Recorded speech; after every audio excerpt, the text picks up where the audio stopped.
നമസ്കാരം. രാജം ജോർജ് ഹോംസിൻ്റെ അടുത്ത എപ്പിസോഡിലേക്ക് സ്വാഗതം. ഞാനിന്ന് നിങ്ങളോട് സംസാരിക്കുന്നത് കട്ടിലുകളെ പറ്റിയാണ്. കട്ടിലുകൾക്ക് ഒരു സബ്സ്റ്റിറ്റ്യൂട്ടിനെ പറ്റിയാണ്. വീട് പണി തീർന്നതിന് ശേഷം ഫർണിച്ചർ വാങ്ങുക എന്ന് പറയുന്നത് മിക്കവാറും ആളുകാർക്ക് താങ്ങാൻ പറ്റുന്ന ആകണമെന്നില്ല. ഫർണിച്ചർ എന്ന് പറഞ്ഞാൽ ഒന്ന് സോഫ സെറ്റ്, അടുത്തത് ഡൈനിങ് ടേബിള്, ചെയർ, പിന്നെ കട്ടിലുകൾ. ഇതിലേതാണ് കോസ്റ്റ്ലി? സോഫയും ഡൈനിങ് ടേബിളും എല്ലാം ഓരോ സെറ്റ് ഉണ്ടായാൽ മതി. എന്നാൽ കട്ടിലുകൾ ഒരു ബെഡ്റൂമിന് ഒരു സെറ്റ് വെച്ച് വേണം. 4 ബെഡ്റൂം വീടിന് 4 കട്ടില് ഉണ്ടാകണം. അതിൻ്റെ കോസ്റ്റ് ഒഴിവാക്കുന്ന ഒരു വലിയ ടെക്നോളജിയാണ് ഞാൻ നിങ്ങളുടെ മുമ്പിൽ അവതരിപ്പിക്കുന്നത്. നമുക്ക് നോക്കാം.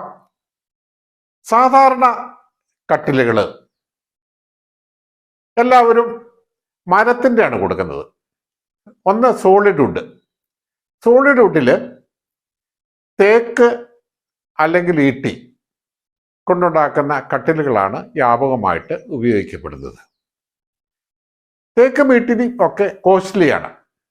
അതുകൊണ്ട് തന്നെ സാധാരണക്കാർക്ക് താങ്ങാൻ പറ്റില്ല.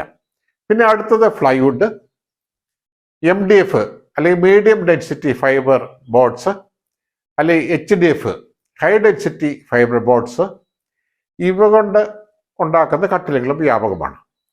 ഇവയ്ക്കുള്ള ഡിസഡ്വാൻറ്റേജ്, ഇത് എവർലാസ്റ്റിങ് ആയിരിക്കണമെന്നില്ല. മെറ്റീരിയൽസിൻ്റെ ക്വാളിറ്റി അനുസരിച്ച് അതിൻ്റെ ഡ്യൂറബിലിറ്റി വ്യത്യാസം വരും. ഈ കൺവെൻഷണൽ കട്ടിലുകളുടെ ഡിസഡ്വാൻറ്റേജ്, ഒന്ന് അതിൻ്റെ കോസ്റ്റ്, 2 അതിൻ്റെ അടിഭാഗം എല്ലാ ദിവസവും 365 ദിവസവും ക്ലീൻ ചെയ്യണം എന്നുള്ളതാണ്. അത് ക്ലീനിങ് വലിയൊരു ഭാരമാണ്. അപ്പം ഞാൻ ഈ പറയുന്ന മെത്തേഡിൽ നിങ്ങൾ കട്ടിലുകളുടെ സ്ഥാനത്ത് സിമെന്റ് കൊണ്ട് കെട്ടിയുണ്ടാക്കി അതിന് മുകളിൽ ബെഡ് ഇടുന്ന ടെക്നോളജിയാണ്. സാധാരണ ഒരു കട്ടിലിന് എത്രയാണ് ഹൈറ്റ് കൊടുക്കുന്നത് എന്ന് നോക്കാം. 18 ഇഞ്ച് മുതൽ 22 ഇഞ്ച് വരെയാണ് ഒരു കട്ടിലിൻ്റെ ഫ്ലോർ മുതൽ മാട്രസിൻ്റെ അല്ലെങ്കിൽ കിടക്കയുടെ ടോപ്പ് വരെ വരേണ്ടത്. എന്തുകൊണ്ടാണ്? നമ്മൾ കട്ടിലിൽ ഇരുന്നാൽ നമ്മുടെ കാല് കംഫർട്ടബിളായിട്ട് നിലത്തെ ടച്ച് ചെയ്യണം. എന്ന് വെച്ചാൽ ഒരു കസേരയുടെ ഹൈറ്റിന് അടുത്തായിരിക്കണം ഒരു കട്ടിലിൻ്റെ ബെഡിൻ്റെ ടോപ്പ് ഹൈറ്റ്. ഞാനീ പറയുന്ന കൺസ്ട്രക്ഷൻ മെത്തേഡ് നിങ്ങൾക്ക് ഫോട്ടോയിൽ കാണാം. 3 സൈഡ് സോളിഡ് കട്ട അല്ലെങ്കിൽ ഇഷ്ടി കൊണ്ട് കെട്ടി അതിൻ്റെ ഉള്ളിൽ മണ്ണ് നിറച്ച് അതിന് മുകളിൽ കോൺക്രീറ്റ് ചെയ്ത് അതിന് മുകളിൽ പ്ലാസ്റ്റർ ചെയ്ത് കട്ടിലിൻ്റെ ഷേപ്പ് ആക്കുന്നു. ടോട്ടൽ നമുക്ക് ആവശ്യമുള്ള ഹൈറ്റിൽ നിന്ന് നിങ്ങൾ വാങ്ങാൻ ഉദ്ദേശിക്കുന്ന ബെഡിൻ്റെ ഹൈറ്റ് കുറച്ചിട്ട് അത്രയും ഹൈറ്റിലാണ് നിങ്ങൾ ബെഡ് പണിയേണ്ടത്. എന്ന് വെച്ചാൽ 20 ഇഞ്ച് ആണ് ടോട്ടൽ ഹൈറ്റ് ഉദ്ദേശിക്കുന്നതെങ്കിൽ 6 ഇഞ്ച് മാട്രസാണ് വാങ്ങാൻ ഉദ്ദേശിക്കുന്നതെങ്കിൽ 14 ഇഞ്ച് ഹൈറ്റ് വരത്തക്ക രീതിയിലാണ് പണിയേണ്ടത്. ഫ്ലോറിങ്ങിൻ്റെ 2 ഇഞ്ച് കൂടെ കൂട്ടി 16 ഇഞ്ചിൽ ആണ് നിങ്ങൾ പണിയേണ്ടത്. ഈ രീതിയിൽ കട്ടിലുണ്ടാക്കുമ്പോൾ നിങ്ങൾ ഈ സിമെന്റ് അല്ലെങ്കിൽ സോളിഡ് കട്ട കൊണ്ടുള്ള കട്ടിലിൻ്റെ മുകളിൽ ഒരു ബീഡിങ് കൊടുക്കണം. അതിന് 2 ഇഞ്ച് വീതിയും 1 ഇഞ്ച് പൊക്കമുള്ള ഒരു വുഡൻ റീപ്പർ അതിന് മുകളിൽ സ്ക്രൂ ചെയ്യുക എന്നുള്ളതാണ് മെത്തേഡ്. ഇതിന് ചുറ്റും വേണമെങ്കിൽ പാനൽ ചെയ്യാം. നിങ്ങൾ കെട്ടിയുണ്ടാക്കിയ കട്ടിലിൻ്റെ 3 സൈഡും നിങ്ങൾക്ക് പാനൽ ചെയ്യാം. പാനൽ ചെയ്തില്ലെങ്കിൽ കുഴപ്പമില്ല. കാരണം ഈ ബെഡ്ഷീറ്റ് താഴേക്ക് താന്ന് കിടക്കുന്നതുകൊണ്ട് ഇത് പെട്ടെന്ന് വിസിബിൾ ആകില്ല. അല്ലെങ്കിൽ തടിയുടെ കളറിൽ അത് പെയിന്റ് ചെയ്താലും മതി. ഇനി നിങ്ങൾ കട്ടിലുണ്ടാക്കുമ്പോൾ അതിന് ഒരു ഹെഡ് ബോർഡും കൂടി ഡിസൈൻ ചെയ്യുന്നത് വളരെ നല്ലതാണ്. ഹെഡ് ബോർഡ് എന്ന് പറയുമ്പോൾ കട്ടിലിൻ്റെ ബാക്ക് സൈഡിൽ ഒരു 9 ഇഞ്ച് വീതിയിൽ 6 ഇഞ്ച് അല്ലെ 7 ഇഞ്ച് ഹൈറ്റിൽ ഒരു ഹെഡ് ബോർഡ്. അതിൻ്റെ അഡ്വാൻറ്റേജ് നിങ്ങൾ തലയെണ്ണ ഹെഡ് ബോർഡിലേക്ക് ചാരി അതിൽ റിലാക്സ് ചെയ്യുന്നതിനും അല്ലെങ്കിൽ വായിക്കുന്നതിനുമൊക്കെ വളരെ വളരെ കംഫർട്ടബിളാണ്. നോക്കൂ എത്ര കംഫർട്ടബിളാണ് ഇങ്ങനെ ചെരിഞ്ഞ് കിടന്ന് വായിക്കാൻ. അല്ലെങ്കിൽ തല അല്പം ഉയർത്തി വെച്ച് റിലാക്സ് ചെയ്യുന്നതിന് വേണ്ടിയിട്ട് ഇങ്ങനെ ഒരു ഹെഡ് ബോർഡ് സെറ്റ് ചെയ്യുന്നത് എപ്പോഴും വളരെ കംഫർട്ടബിളാണ്. അതിന് ചെറിയ കോസ്റ്റേ വരുള്ളൂ. ഹെഡ് ബോർഡിൻ്റെ സൈസ് നിങ്ങൾ എക്സ്ട്രാ കണക്കൂട്ടണമെന്ന് മാത്രമേ ഉള്ളൂ. എന്തൊക്കെയാണ് ഞാൻ ഈ വിവരിച്ച മെത്തേഡ് കൊണ്ടുള്ള അഡ്വാൻറ്റേജസ് എന്ന് നമുക്ക് നോക്കാം. ഒന്ന്, കോസ്റ്റ് സേവിങ്. സാധാരണ ഒരു കട്ടിലിന് 25,000 മുതൽ 50,000 വരെ കോസ്റ്റ് വരുന്നിടത്ത് നല്ല ഹെഡ് ബോർഡൊക്കെ ഉള്ള കട്ടില് കടയിൽ നിന്ന് വാങ്ങിയാൽ അതിൽ കൂടുതൽ പൈസയാവും. കോസ്റ്റ് സേവിങ് ആണ് ഇതിൻ്റെ അഡ്വാൻറ്റേജ്. സിമെൻറ്റ് കൊണ്ട് കെട്ടിയുണ്ടാക്കുന്ന കട്ടിലിന് 1000 അല്ലെങ്കിൽ 2000 രൂപ മാത്രമേ കോസ്റ്റ് വരികയുള്ളൂ. പിന്നെ വലിയൊരു അഡ്വാൻറ്റേജ് ക്ലീനിങ്. കട്ടിലിൻ്റെ അടിയിൽ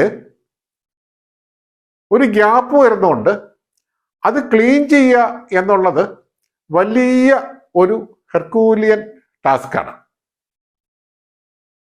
അത് എല്ലാ ദിവസവും ക്ലീൻ ചെയ്യണം. 365 ദിവസവും ക്ലീൻ ചെയ്യണം.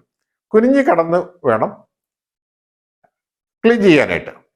പിന്നെ കട്ടിലിൻ്റെ അടി പാമ്പ്, പഴുതാര, എലി ഇങ്ങനെയുള്ള ജീവികളുടെ വാസസ്ഥലമാകാനുള്ള സാധ്യതയും നമ്മൾ കണക്കൂട്ടണം. അതിൻ്റെ റിസ്ക് ഫാക്ടറും നമ്മൾ കണക്കൂട്ടണം. പിന്നെ വലിയൊരു അഡ്വാൻറ്റേജ് ഈ കട്ടിലിൻ്റെ ഭാഗത്ത് ഫ്ലോറിങ് ഒഴിവാക്കാവുന്നതാണ്. നിങ്ങൾ കോസ്റ്റ്ലി ഫ്ലോറിങ് ആണ് ഉപയോഗിക്കുന്നത് എങ്കിൽ ആ ഫ്ലോറിങ്ങിൻ്റെ മെറ്റീരിയൽ കോസ്റ്റും അതിൻ്റെ ലേബറും അതിൻ്റെ അപ്പോക്സി കോസ്റ്റും എല്ലാം നിങ്ങൾക്ക് ലാഭമാണ്. പിന്നെ വേറൊരു അഡ്വാൻറ്റേജ്, നിങ്ങൾക്കൊരു സേഫായിട്ട് ഈ കട്ടിൽ ഉപയോഗിക്കാവുന്നതാണ്. സേഫ് എന്ന് വെച്ചാൽ ഈ ലോക്കർ അല്ലെങ്കിൽ സേഫ് ആൾക്കാർ ഉപയോഗിച്ചുകൊണ്ടിരുന്നത് പണം വയ്ക്കുന്നതിനും ഓർണമെൻറ്റ്സ് വയ്ക്കുന്നതിനുമാണ്. ഇന്നിപ്പോൾ പണം കൂടുതലായി വീടുകളിൽ സൂക്ഷിക്കേണ്ട ആവശ്യമില്ല. തൊട്ടടുത്ത ATM കൗണ്ടറിൽ നിന്ന് ഏത് സമയത്തും നിങ്ങൾക്ക് ആവശ്യമുള്ള പണം എടുക്കാം എന്നതുകൊണ്ട് പണം കൂടുതലായി സൂക്ഷിക്കേണ്ട ആവശ്യമില്ല. പക്ഷെ ഓർണമെൻറ്റ്സ് സൂക്ഷിക്കാൻ അടുത്ത ബാങ്ക് ലോക്കറിൽ പോയി അതിൻ്റെ റെന്റ് കൊടുത്ത് അതിൻ്റെ റിസ്ക് എല്ലാം എടുത്ത് ചെയ്യുന്നതിന് പകരം കട്ടിലിൻ്റെ ബെഡിൻ്റെ അടിയിൽ ഈ സിമെൻറ്റ് കൊണ്ടുണ്ടാക്കിയ കട്ടിലിൻ്റെ ഭാഗത്ത് ഒരു ലോക്കർ സെറ്റ് ചെയ്യുക. അത് വളരെ സ്ട്രോങ് ആയിട്ട് കോൺക്രീറ്റിൽ ഉറപ്പിക്കുക. അതിന് മെച്ചം കള്ളൻ ഒരിക്കലും ഈ മാട്രസിൻ്റെ അടിയിൽ ഓർണമെൻറ്റ്സ് പ്രതീക്ഷിക്കില്ല എന്നുള്ളതാണ്. അപ്പോൾ ഈ വിവരിച്ച കട്ടിലിന് അനേകം ഗുണമുണ്ട്. റെഡിമെയ്ഡ് കട്ടിലിൻ്റെ അഡ്വാൻറ്റേജസ്: ഒന്ന്, കോസ്റ്റ് സേവിങ്. അടുത്തത്, ക്ലീനിങ് വേണ്ട എന്നുള്ളത്. ഫ്ലോറിങ്ങിൻ്റെ കോസ്റ്റിന് ലാഭം. പിന്നെ ഒരു സേഫ് ലോക്കർ ഇതിൻ്റെ അടിയിൽ പിടിപ്പിക്കാമെന്നുള്ള അഡ്വാൻറ്റേജ്. അപ്പോൾ നിങ്ങൾ ചിന്തിക്കാം, കട്ടിലിൻ്റെ പൊസിഷൻ ഒന്ന് മാറ്റിയിടണമെങ്കിൽ എന്ത് ചെയ്യും എന്ന്. പക്ഷേ എന്തുകൊണ്ടാണ് കട്ടിലിൻ്റെ പൊസിഷൻ മാറ്റിയിടേണ്ടത് ആവശ്യമാണ് എന്ന് നിങ്ങൾ ചിന്തിക്കുന്നത് എന്ന് നോക്കാം. റെഡിമെയ്ഡ് കട്ടിലാണ് നിങ്ങൾ ഉണ്ടാക്കാൻ തീരുമാനിക്കുന്നത് എന്ന് നിങ്ങളുടെ ഡിസൈനറോട് അല്ലെ ആർക്കിടെക്റ്റിനോട് അല്ലെ ബിൽഡറോട് പറഞ്ഞാൽ അപ്പോൾ തന്നെ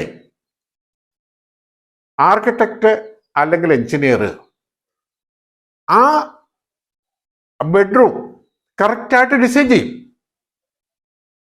കട്ടിലുകൾ മാറ്റിക്കൊണ്ട് പോവുക പ്രായോഗികമല്ല. കാരണം കട്ടിലിന്റെ പൊസിഷൻ അനുസരിച്ചാണ് നിങ്ങൾ ബെഡ് സ്വിച്ച്, ഫാൻ സ്വിച്ച്, റൂമുകളുടെ സ്വിച്ച് എല്ലാം നിങ്ങളുടെ ബെഡിൽ നിന്ന് തന്നെ ഓപ്പറേറ്റ് ചെയ്യത്തക്ക രീതിയിൽ സെറ്റ് ചെയ്യുന്നത്. ശരിക്കും പറഞ്ഞാൽ കട്ടിലുകൾ മാറ്റിക്കൊണ്ട് പോകേണ്ട ആവശ്യമില്ല. ഒരു ബെഡ്റൂമിൽ ഒരു ലോങ് സൈഡിൽ കട്ടിൽ കൊടുക്കുക, ഒരു ഷോർട്ട് സൈഡിൽ അലമാരി കൊടുക്കുക, മറ്റ് രണ്ട് സൈഡിൽ ജനലും കൊടുക്കുക. അപ്പോൾ കട്ടില് എപ്പോഴും ഫിക്സഡ് ആയിട്ട് പെർമനന്റ് ആയിട്ട് കൊടുക്കുന്നതാണ് സൗകര്യം. മാറ്റിക്കൊണ്ട് പോകേണ്ട ഒരു ആവശ്യമില്ല. ഇനി ഇതുപോലെ കട്ടിൽ പണിതതിന് ശേഷം നമുക്ക് മാട്രസ് അല്ലെങ്കിൽ കിടക്ക വേണം. നമുക്ക് നോക്കാം ഏതാണ് കിടക്ക നല്ലത് എന്ന്. കിടക്കയ്ക്ക് ഏറ്റവും best material natural rubber foam bed അല്ലെങ്കിൽ റാറ്റക്സ് റബ്ബർ ഫോം ബെഡ് ആണ്. പക്ഷെ നിങ്ങൾ ഒരു കടയിൽ ചെന്ന് നാച്ചുറൽ റബ്ബർ ഫോം ബെഡ് അല്ലെങ്കിൽ ലാറ്റക്സ് റബ്ബർ ഫോം ബെഡ് ആവശ്യപ്പെട്ടാൽ അവർ പറയും അത് അവൈലബിൾ അല്ല. എന്തുകൊണ്ട് എന്ന് ചോദിച്ചാൽ അവർ പറയും അത് വലിയ കോസ്റ്റ് ആവും, നിങ്ങൾക്ക് താങ്ങാൻ പറ്റില്ല, അല്ലെങ്കിൽ ഞങ്ങൾക്ക് അത് വിറ്റാൽ മുതലാകത്തില്ല. അപ്പോൾ അവർ പറയും അതിന് പകരം ഞങ്ങളുടെ കയ്യിലുള്ള ബെഡ് ചകിരി കൊണ്ടുള്ള ബെഡുണ്ട്, സിന്തറ്റിക് അല്ലെങ്കിൽ പോളി യൂറത്തീൻ ബെഡുണ്ട്, എന്ന് വെച്ചാൽ പെട്രോളിയം പ്രോഡക്ട്സിൽ നിന്ന് ഉണ്ടാക്കുന്ന യൂഫോം. പിന്നെ സ്പ്രിങ്ങിന്റെ ബെഡുണ്ട്, 6 ഇഞ്ചോ 8 ഇഞ്ചോ സ്പ്രിങ് കൊടുത്തിട്ട് അതിന് മുകളിൽ 2 ഇഞ്ച് കനത്തിലുള്ള ചകിരിയുടെയോ യൂഫോമിന്റെ ബെഡ് കൊടുക്കുന്നത്.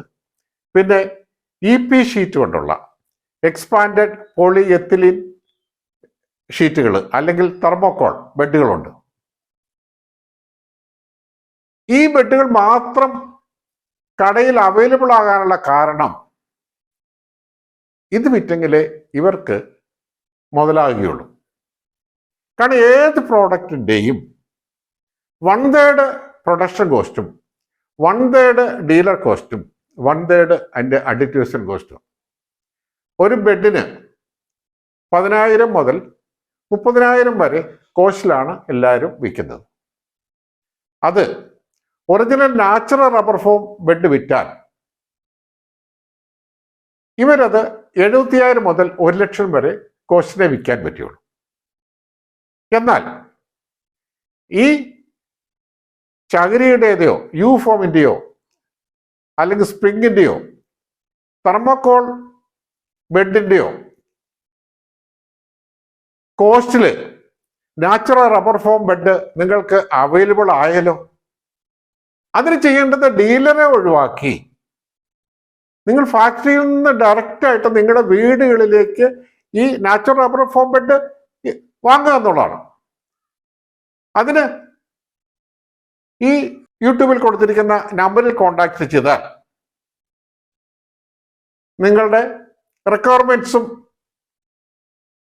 നിങ്ങൾ പറഞ്ഞാൽ നിങ്ങൾ പറയുന്ന സൈസിൽ, വീതിയിലും നീളത്തിലും കനത്തിലും എക്സാക്ട് മെഷർമെന്റിൽ മാനുഫാക്ചർ ചെയ്ത് നിങ്ങൾ വീടുകളിലെത്തും.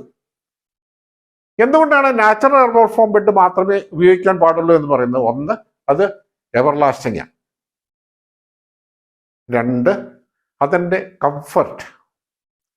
നിങ്ങളുടെ ജീവിതത്തിൻ്റെ 1/3 നിങ്ങൾ നിങ്ങളുടെ മാട്രസിലാണ് ചിലവാക്കുന്നത്. പിന്നെ ഹെൽത്ത്. ഈ ചകിരിയുടേതയോ യൂഫോമിൻ്റെയോ ഒന്നും നിങ്ങളുടെ ഹെൽത്തിന് ഒരിക്കലും നല്ലതല്ല. അപ്പോൾ ഈ നാച്ചുറൽ റബ്ബർ ഫോം ബെഡ് തന്നെ വാങ്ങുക, ഒരു ഡീലർ പ്രോഫിറ്റ് കൂടാതെ അഡ്മിനിസ്ട്രേഷൻ കോസ്റ്റ് കൂടാതെ, കമ്മീഷൻ കൂടാതെ നിങ്ങൾ വീട്ടിലെത്തിക്കുന്നതിന് നിങ്ങൾ ഈ പറയുന്ന നമ്പറിൽ കോൺടാക്ട് ചെയ്താൽ മതി. നിങ്ങളുടെ വീടുകളിൽ ഈ ബെഡ് എത്തി അതിൻ്റെ ക്വാളിറ്റിയും കംഫർട്ടും ബോധ്യപ്പെട്ടതിന് ശേഷം മാത്രം നിങ്ങൾ പേയ്മെൻറ്റ് കൊടുത്താൽ മതി. ഇന്ത്യയിൽ എവിടെയും ഇതുപോലുള്ള ബെഡ് നിങ്ങൾക്ക് അവൈലബിൾ ആകുന്നതാണ്. അപ്പോൾ ഞാൻ ഈ പറയുന്ന മെത്തേഡ്, ഒന്ന്, കട്ടിലിൻ്റെ കോസ്റ്റ് പൂർണ്ണമായും ഒഴിവായി, കട്ടിലിൻ്റെ അടി ക്ലീൻ ചെയ്യുന്നത് ഒഴിവായി. നല്ല ഒരു ബെഡ് ഈ പറയുന്ന റെഡിമെയ്ഡ് കട്ടിലിൻ്റെ മുകളിലേക്ക് ഇടുക. Thank you.